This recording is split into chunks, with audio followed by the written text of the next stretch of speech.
Hello and welcome to Christianity Daily with Rose Bijoux. We are here again. We're still talking about the topic of integration, how to integrate, what to do when you integrate. Today I've got with me somebody, my sister Chancelvie.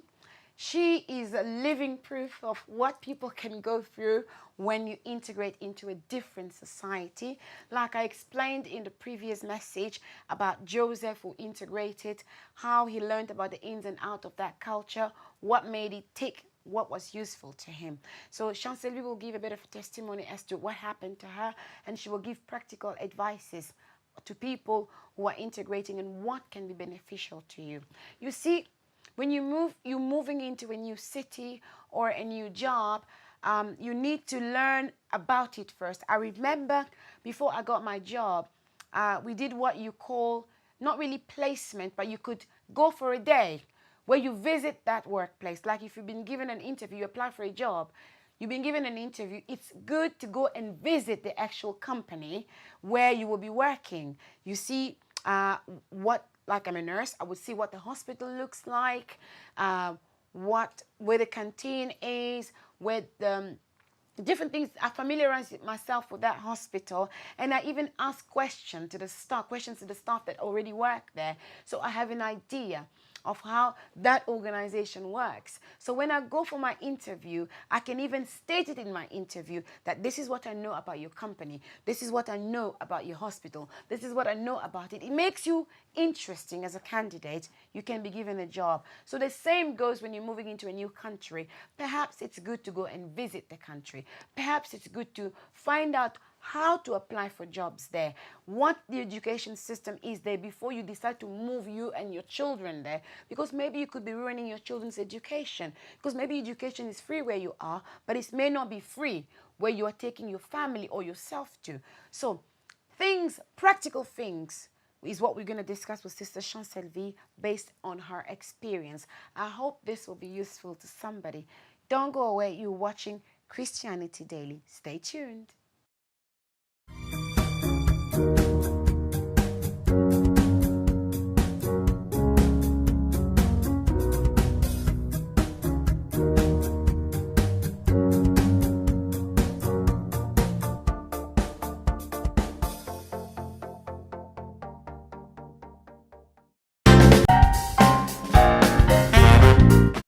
So, Sister Chancelvie. Yes, it's a host.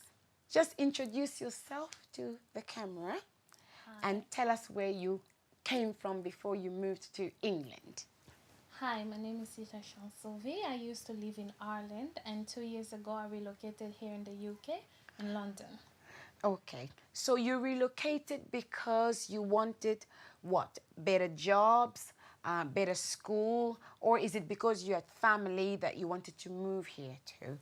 I relocated because I wanted a change of environment. Okay. I wanted to give myself more opportunities.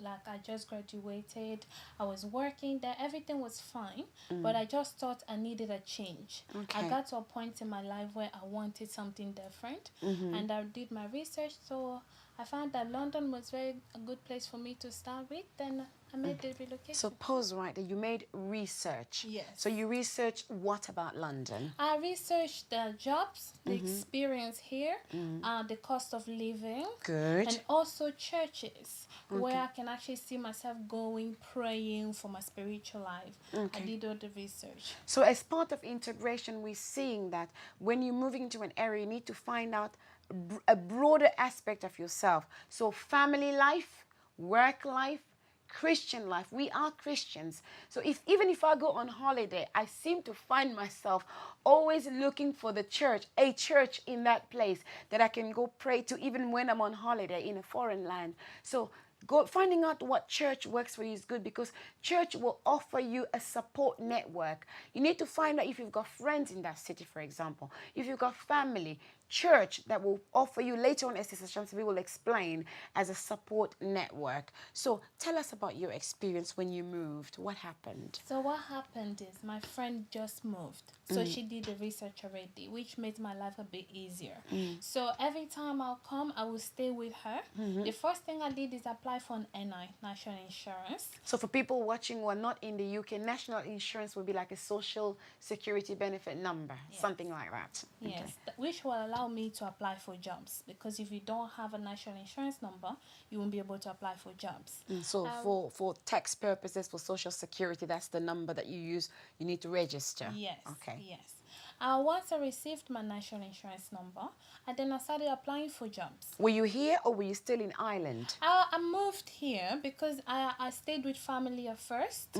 So I had a place to stay, and I moved here because I wanted to give myself plenty of time to get to know around the city, how to travel, how to get from one place to another. How did you find it, learning to travel from one place to another in terms of integration? I have to be honest, it was very difficult at first because in Ireland there's no such a thing as underground. Okay. There's no overground. It's easy. There's only buses. But here I had to learn how it works. Okay. And then have to top up constantly. The cost of transport was very expensive, very yeah. expensive as well. But eventually I got the hang of it.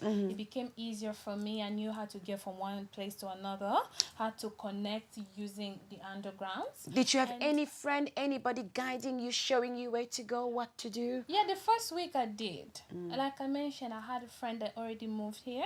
So she kind of helped me how to get around, and she told me what she went through. But then after that, it was on my own. I used apps like City Map, Google Map, and that helped me a lot. So mobile apps. Yeah, mobile apps. Okay. Yes. In terms of jobs, what are the practical advice you can give to somebody who's thinking about integrating? Remember, we gave the example of Joseph, okay? We used the skills he had. You had your skills because you had graduated from university. You moved into a new city. What are the practical advice you can give somebody who's relocating in order to know how to integrate into a new city?